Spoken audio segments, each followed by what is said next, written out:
Okay, Algebra 1, I'm going to teach the stuff that I taught real briefly on block day. So if you didn't pay attention on block day, pay attention now. The stuff we're doing for this unit is still going to be due the first day back, either Friday or Monday or Tuesday if it's that late. Special products. The point is to find shortcuts. This is all about finding shortcuts. X plus 4 squared is not x squared plus 16. It is not x squared plus 16. Do not ever tell me that. And x minus 4 squared is not x squared minus 16, and it's not x squared plus 16. You cannot just square the numbers inside of a binomial.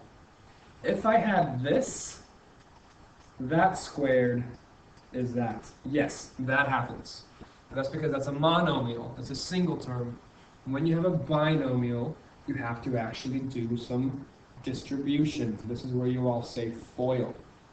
To square something means to multiply something by itself.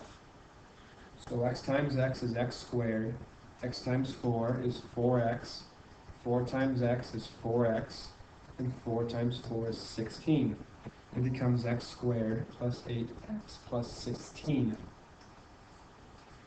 But when it's something squared, there's a shortcut, and I want you to start using the shortcut. First I do x squared.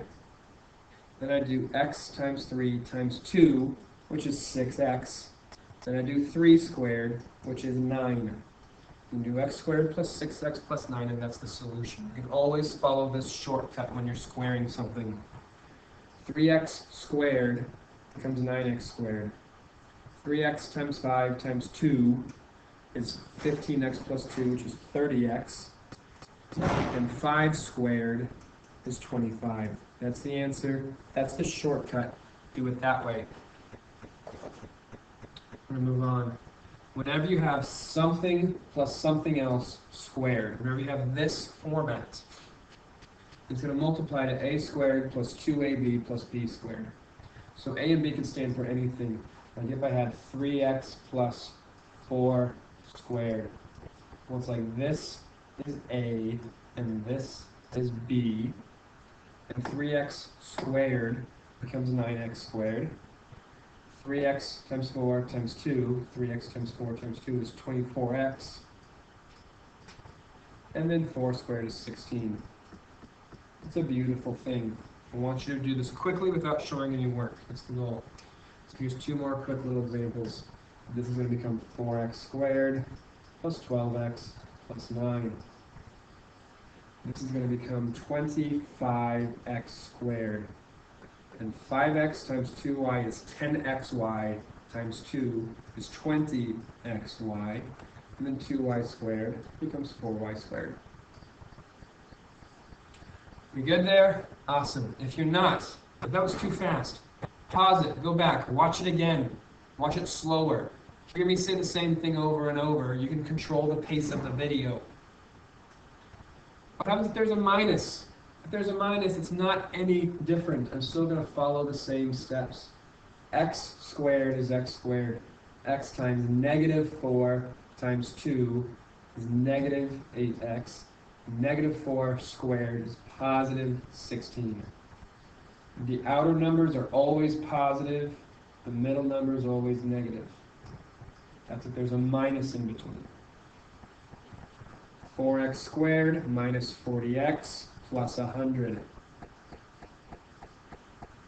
X squared minus 2x plus 1. Brilliant. Here we go, same thing. If you have a minus b, it's a squared minus 2ab plus b squared. It looks just like this one with a minus instead of a plus. If you want to, you can pause. Like, I'm going to write a problem up. If you want to pause it and try it on your own and then check it, that's a great idea. So right now, pause it. I'll wait. Okay, I'm done waiting. Do it. So you get 4x squared minus 12xy plus 9y squared. That's two of the three special cases. The third special case is pretty fun. If these numbers are the same, x plus 3 and x minus 3, but the middle sign is different, if the sign is different, then the foiling happens very quickly. X times x is x squared, X times negative 3 is negative 3x. 3 times x is 3x. 3 times negative 3 is negative 9. So I get x squared minus 9. Because the middle terms here are canceling. That'll happen every single time one of these is positive and one of these is negative, with these being the same, 2x and 8, 2x and 8.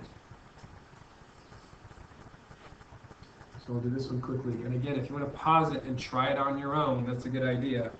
This is 4x squared minus 64. This is 9x squared minus 1. It's always a subtraction in the middle, and it's always going to be like this thing squared minus this thing squared, or this thing squared minus this thing squared, every single time. It's called a difference of squares. A plus b times a minus b is a squared minus b squared. And that's it. That takes care of everything. If you would like some extra credits, I'll put something online that we can try and figure out the shortcut for a plus b to the third, or even a plus b to the fourth, or a plus b to the fifth. I did an example right here of a plus b to the third. Like 2x plus 1 to the third really means 2x plus 1 times 2x plus 1 times 2x plus 1. If you do all that FOILing and all that multiplication and everything, it multiplies to this. And if you can find a pattern to do those quickly, I'll give you a ton of extra credit points, like a lot. So if you want to try that, look at the sheet that I'm going to post online. It'll walk you through it a bit. Give it a shot. I hope this was helpful. I hope you get your homework done. I hope you enjoy your snow day.